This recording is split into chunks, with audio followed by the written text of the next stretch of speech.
Hey, good morning. Let's talk a little bit about Civil War. You want to? Welcome to Integrative Preparedness. I'm Steve Smith. How are you all today? So Trump announced last night. I had somebody, it was Kevin Altapeter over on the Patreon channel. I just noticed when I got up today, he had left a comment over there. It says, I can't wait to see what Steve says about this.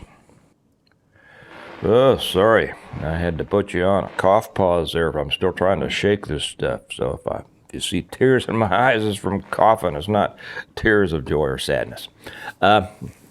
He says, can't wait to see what Steve says about this. Well, I already made one and put it up over on the American Reversion channel about what I think about Trump announcing and what's going to come of that. So if you're interested in the political part of that, go over there. The reason that I don't put things over here is because, well, I'm not going to get into it. If you really want to know about the political stuff, we'll go over there. That's where the thoughtful conversations of politics happen. Because whenever I get into it here, I end up having to dump a whole bunch of people who come on here and say stupid things. Okay? Let's talk about Civil War. We've had a lot of people talk about Civil War in the past. Civil War is coming. Civil War is here. Civil War is coming next week, whatever. What is a Civil War? I come from a long line of malcontents.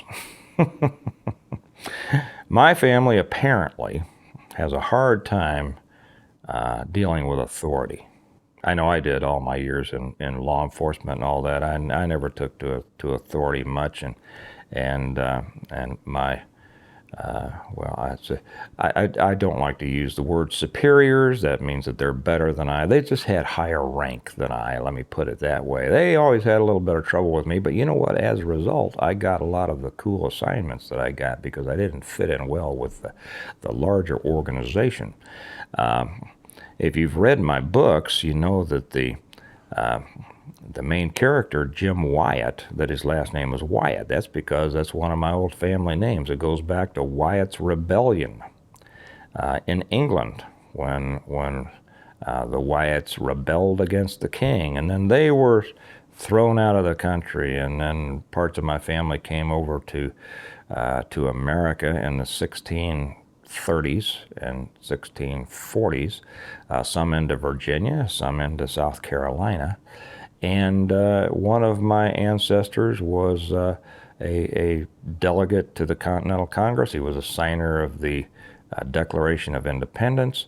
Arthur Middleton is the one. As a matter of fact, another of that line, John Middleton, wrote the foreword to my books. And they were, again, malcontent. We're separating from what we consider to be an oppressive government. Well, after that, my family continued in South Carolina and were one of the first that moved to secede from the Union because they were under an oppressive regime. When that war ended, then that's how we ended up out in Missouri. So, I come from a long line of rebels, as you see. Haven't talked a lot about that, but let's talk about it now. Trump announcing last night puts things in a whole, I won't say a whole different, I'll say a very interesting perspective. Anybody, by the way, who is offended by this is uneducated. Let me put it that way. Let me not be unkind. Anyone who is offended by this has no idea what it means. No idea. And if you are, because you think that you know what it means, let me say this. You don't get to tell me what my flag, my colors, whatever that, you don't get to tell me what it means. See? because you don't know. And this means something very different than most people think. It had to do with state sovereignty. It had to do with freedom. And there will be those who say, but it was about slavery, and slavery isn't about freedom. Sit down or leave, because if you make that statement, I will leave you. Okay? You don't know. You learned in government schools, and all the trap that's been put out there since about it. But this is very serious.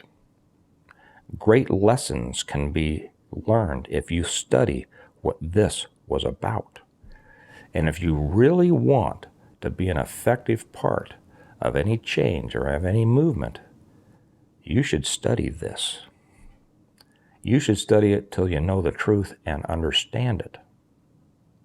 Because you're going through it right now, whether you realize it or not. You know, when we talk about Civil War,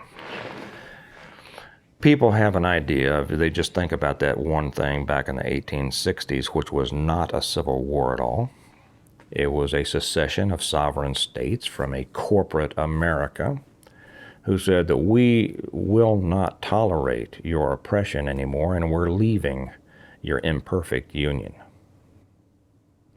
As a result, Lincoln conscripted 70,000 young men from all over the northern states to invade these sovereign states, to force them to remain into a union against their will. And they went down and they slaughtered people, slaughtered whole families, burned the southern states to the ground, ruined a whole section of America. I will tell you one time, so not today. Sometime I'll tell you how really the southern part of the states, the southern states, were so much more the American ideal than were the northern states. And that's not a crack. Hey, I'm not cracking on anybody who came from north of the Mason-Dixon line. This is not about where you happened to be born, where you happen to live. That's not what it's about. It's about freedom. It's about liberty. It's about refusal to live under the oppressive heel of someone who wants to put themselves above you. Kind of like slavery, right?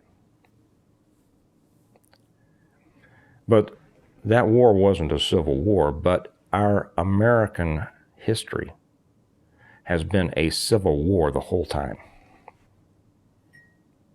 Ever since the Revolution, we have been involved in a cold civil war. What do I mean by that? Because we have had people at each other. Our people have never agreed. Okay? This idea that there has been a United States of America, that's a corporate idea. There have always been people who were diametrically opposed to each other's positions, who hated each other because of their positions.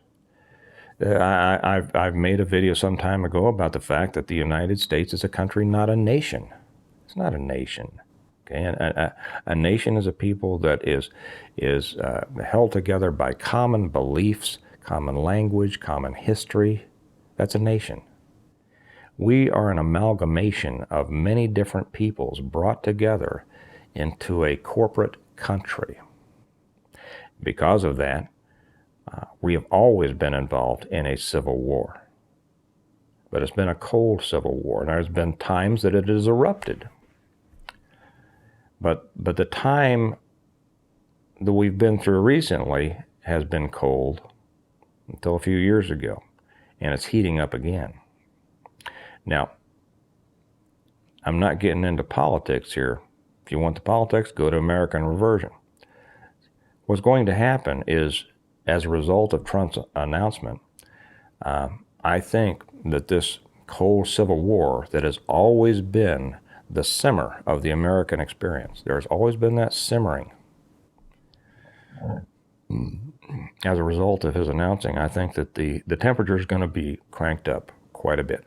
As we see the new Congress coming in, they wouldn't have done much I'll slip in just a little bit of politics here. Would they have all these investigations that they swear they're going to do? They would have. They would have used those investigations to simply get reelected, and nothing would have come of it. I think that Trump is going to drive them. I think that Trump is going to light a fuse. And that fuse may blow. It might blow sometime in the next couple of years, or it might blow after the next presidential election. That has great potential consequence for those of us who concentrate on preparedness. The next couple of years, we're not going to be rolled over as much as we would have been if the Republicans hadn't taken back the House, which is good. They're going to be gridlocked up there. They're going to be fighting each other. Good. I'd rather them fight each other than fight us, right? If we keep the pressure on our representatives. I know those of you in the back that are grumbling and saying politics doesn't matter, you're just an idiot if you vote. You know something? I will send this out to you. You always talk about civil war. Time to civil war. Well, that's why I said we've been involved in civil war for a long time, but you're not a part of it. You like to talk about it. You like to sit back here and go, rah, rah, rah, rah. We've been in a civil war. You won't be a part of it. You won't even vote. You see, you don't vote, you don't matter. You're not a part of the fight. You won't do the least little bit. And this isn't about politics. This is about what I think of you as a part of any potential problem that comes down the road. See, this is about preparedness. If you won't do the easiest thing, I know you're not going to do the hardest thing. Right? Mm-hmm. We all know that. Okay. So for those out there and they're little superior, arrogant, I'm not going to be a part of politics. I'm not a part of that. It's all the same bird, two wings on the same bird. And if you vote, you're just adding to the system. That's just your excuse for not wanting to accept responsibility for taking a stand. You people disgust me. How was that? Feel free to unsubscribe right now.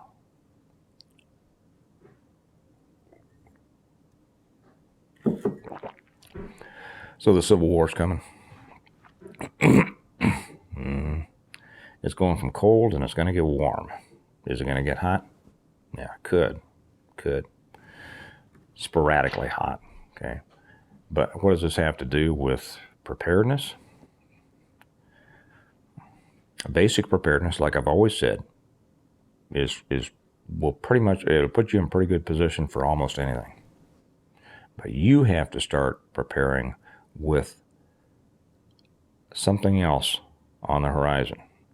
And that is not just oppression by an oppressive government, but a political collapse. A political collapse is different than an economic collapse. It will bring an economic collapse, but it's not the same thing. An economic collapse will not necessarily bring a political collapse. It can bring about a totalitarian government, but a political collapse will bring with it an economic collapse. So this is what you have to really be squared away on. You have to be thinking about this. Strengthen yourself economically. You have to start now if you haven't started yet. You have to understand money. I've had several comments from people on here talking about gold has always been money for 5,000 years. Well, you know what? So have rocks and pebbles and river stones and little carved crocodiles and human hair and sand and all sorts of, if the extent of your knowledge about economics is what you hear on a commercial by William Devane, you need to expand a little bit. Okay? Increase your real knowledge of economics and of finances. You have to begin now, if you haven't already, strengthen yourself economically and do it in such a way that you're separate from the system. I've already talked long enough about this. I should probably make another one on this. How do you strengthen yourself economically? I will do that. That has to be a priority. You have to start paying attention to what's going on in the world around you. You have to pay attention. If you're one of those that say, I don't pay attention to politics, okay, well then you're not prepared. You're not really a preparedness-minded person, because you can't prepare for a world that you don't pay attention to. I mean, that's just moronic, okay? I know this is we're just gonna butt hurt some out there, isn't it? Good.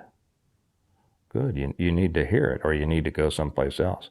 Go someplace where they're telling you how the asteroid's going to hit next week. Okay, or a new piece of crap you need on your gun, because you're not serious. And if you're not serious, you're a danger, or at least a drag on the rest of us. Pay attention to what's going on in the world. It will tell you what you need to prepare for. And even though, like I say, general preparedness has to be your baseline, you have to pay attention to the subtext out there in the world, so that you're knowing kind of how to direct those tweaks that you need to put in preparedness. And a political collapse is now a potential on the horizon. Man, that can get ugly. Okay. All right. This has been a fun one, hasn't it? I hope some of you have enjoyed it. I hope that some of you have learned a little bit. I hope that some of you, even if you got all offended, at least said, maybe I should look into what Steve said. Maybe things all aren't exactly what I've been told. What do we got here? I wonder if I have time to tell you a little story. Ooh, yeah, I did. I'm going to tell you a story about Northern Ireland, if you have any knowledge about Northern Ireland. People over there used to kill each other because they were of different religions, a religious sect. Catholics and Protestants were put at each other's throats by the government, by the British government, who wanted to keep them hating each other because they were easier to control that way. You go to Belfast or Derry or any of the cities in the north of Ireland, which is improperly referred to as Northern Ireland. You go to different, you'd know what section you were in. Well, you'd know what section you were in anyway if you knew what you were doing. But in the Catholic sections, the Republican areas, the utility poles and the street curbs would be painted green, white, and orange, the colors of Ireland. If you were in the Protestant areas or the Loyalist areas, they'd be red, white, and blue, the colors of the British flag. People would be killed if they were found in the wrong area. Catholic found in a Protestant area, you'd be killed. I could tell you horrendous stories about things like that. The British government wanted to make it illegal to fly the flags. They wanted to stop the painting of the curbs. They wanted to stop the painting of the utility poles. They wanted to stop the wearing of the colors, thinking that is what would solve the problem. Well, like most governments, they're foolish, they're idiots. They always look to control by legal means, right, by their oppressive hand. But over there, a lot of things are run by the community centers, and I have some friends who were among those who ran those community centers, and they had a different idea. It says, instead of telling people they can't wear these colors, let's bring the kids together. Let's bring a bunch of kids from the Loyalist, the British side, and let's bring a bunch of kids from the Republican, the Catholic side, and let's bring them together in one big room and let them bring their flags and explain what their colors, their flags mean to them, to the other side. So they did. And boy, the police said, you can't do this. You're going to have a riot. There's going to be bloodshed and all this. They did it anyway. They brought these kids together. And they let each side hold up their colors and explain what these actually meant to them. And it didn't have anything to do with hatred of anyone else. It had to do with their heritage. It had to do with their history. It had to do with their beliefs. It had everything to do with positive feelings of themselves. Nothing to do with hatred of anyone else. Both sides. And they say that what happened as a result of that get-together was amazing. These kids left, having been taught all of their lives that this flag, whatever, meant hatred. And they left saying, that's not what it meant at all. They learned from the people what it actually meant. The people who know. They learned. And while they didn't come away necessarily agreeing with it, it simply wasn't their culture, they understood it, and they accepted it, and they respected it. But that only comes through knowledge. Hatred comes from ignorance. And the ignorant are the ones who are easily led and driven by oppressive forces, governments, whatever. If they can make you hate somebody else, they can drive you against those people that they've made you hate. So, for any who stuck around long enough to hear that story, I hope it made a difference. I hope that it was a lesson. I hope that you'll take it to heart and you'll consider it. And I hope that you will study. This has a lot to teach you about what's going on today. I hope you will. You all have a good day. Remember, we prepare well today in order to live well tomorrow. If you want to know how to come over to Patreon, the link is down below. If you want to know how to order my books, either from Amazon or from me, the link is down below. I'll be interested in hearing your thoughtful, respectful comments. And for those of you who want more political stuff, it's over on American Reversion, the link to which is also below. You all have a good day. We got interesting times ahead of us. I'll talk to you tomorrow. Bye-bye.